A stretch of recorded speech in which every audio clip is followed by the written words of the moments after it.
Hey team, I've got a great story for you today. We're continuing our journey through John Maxwell's book, The 15 Invaluable Laws of Growth. Today, we're going to focus specifically on law number 12, which is the law of curiosity. So I just got back from a terrific executive retreat with a company out of Houston. And the purpose of the retreat was to get together the heads of each of the divisions and brainstorm on how to take their company to the next level. And in place there, they have a new CEO. He's been there for a couple of years, very innovative, very progressive thinker, and absolutely committed to growing that company and taking things to the next level.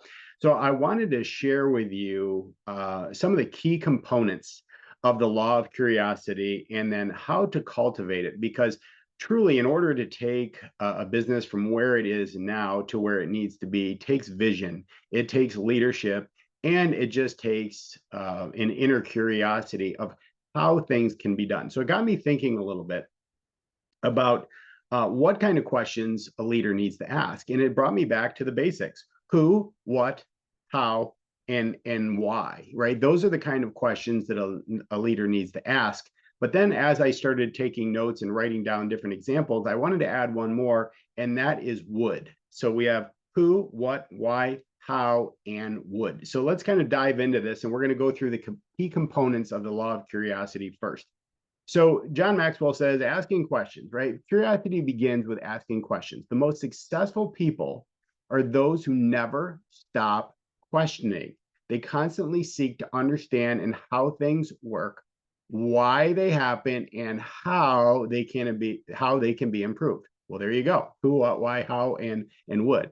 Maxwell emphasizes that asking the right questions is more important than having all of the answers. It's through questioning that we uncover new insights and opportunities.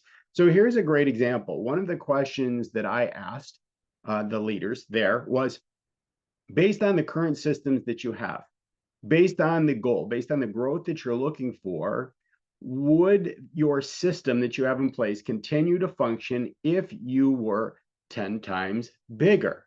Now, that's a great question to ask. That's the would question. Would this work if you were 10 times bigger?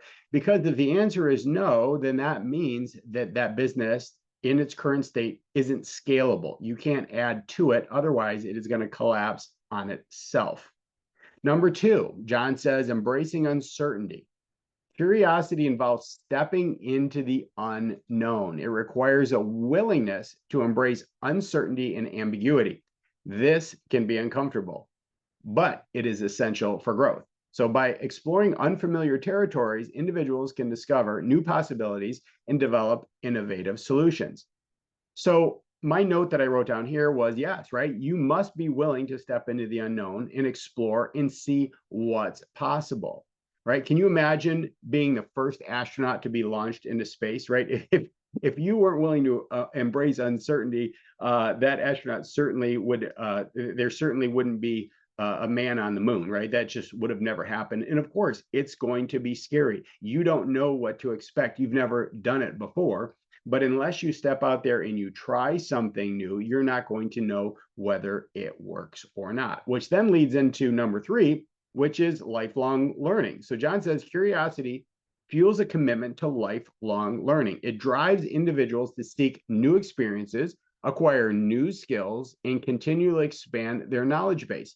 Maxwell says that the most successful people are those who never stop learning. They're always looking for ways to improve themselves and their work. So we call that CANI, which stands for constant and never ending improvement. You're always looking to get a little bit better every single day, right? Because if you're not growing, what's happening? You're dying. Which then leads into the next. In order to grow, sometimes growing is scary, right? Because you're not sure what's going to happen. And what happens is sometimes is fear sets in. So John says you have to learn how to overcome fear. And fear is one of the biggest obstacles to curiosity. All right, say that one more time.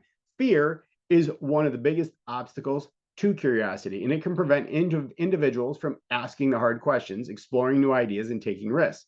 So the idea here is to overcome in order to overcome your fears, right? You have to pay attention to the meaning that you associate behind something, right? Because if you associate every time that you think, every time you become curious about something, and every time fear kicks in, you have to decide, what does that mean to you? Does fear excite you, or does fear paralyze you? That is a huge thing, because if you're a leader, the curiosity has to fuel you, right? It has to get you excited rather than shut you down, right? So whenever something like that happens and you say, oh, I'm not sure what's going to happen, right? You have to then stop and examine, well, what does that mean? If you're unsure of what's going to happen, does that excite you, or does that paralyze you? And if it paralyzes you, then you have to take a look at the meaning that you've associated to that and see if you can make a change to jump to the other side. Otherwise, you're going to be stuck there, right?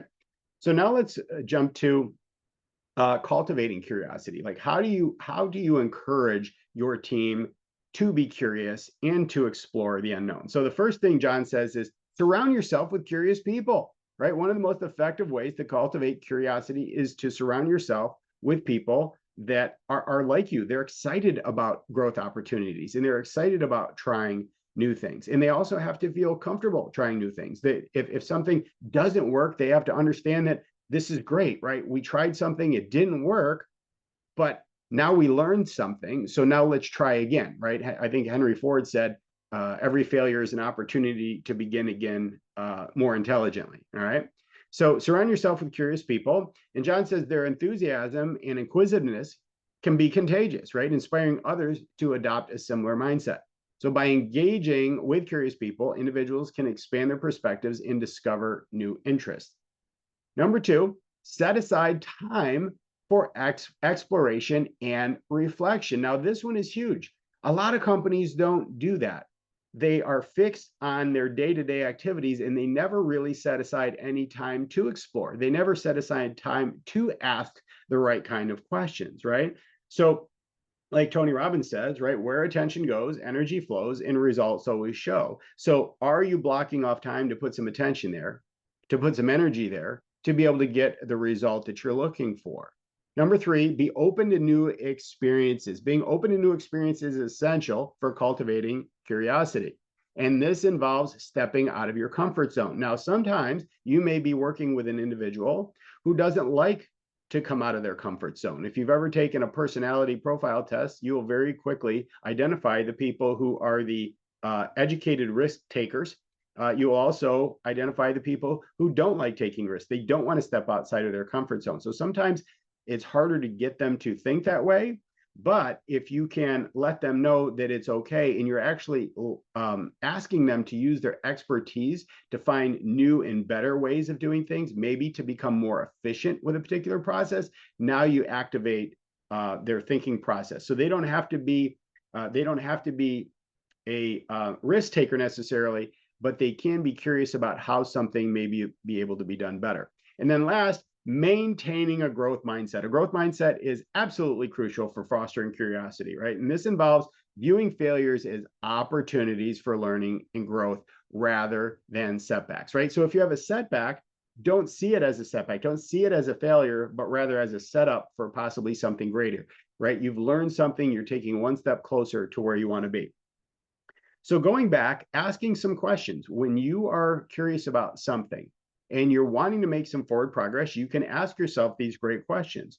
Who, right? So when I was in this meeting, the who question was, who do we currently have working on this? Do we have the right people for the right seats on the bus? That was the first question. Who do we currently have? What are the current assets and resources that we have? And then number two, if we're not getting the progress that we want right now, who do we need to bring in? Who do we know? Who can we find? Who do we need to look for in order to create this situation where we can grow? The next question is what, right? What are we currently doing right now? And how is that working? Let's inspect what we expect of what we're doing right now.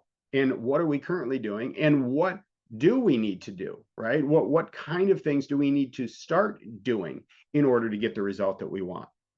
Why? That's another great question. Why? Why are we currently doing what we do? And if that's not working, right, why aren't we doing something about this? And Why should we settle for average? Why should we settle for average when we can be world class? Number next is how. How are we going to get this done, right? What we're currently doing isn't accelerating the growth process as fast as we want. So I'm curious, how can we do this? What kind of things can we come up with? Let's develop a new how in order to get from where we are now to where we want to be. And last, of course, was that question: uh, would would our company be able to survive, right, if we keep doing what we're doing now?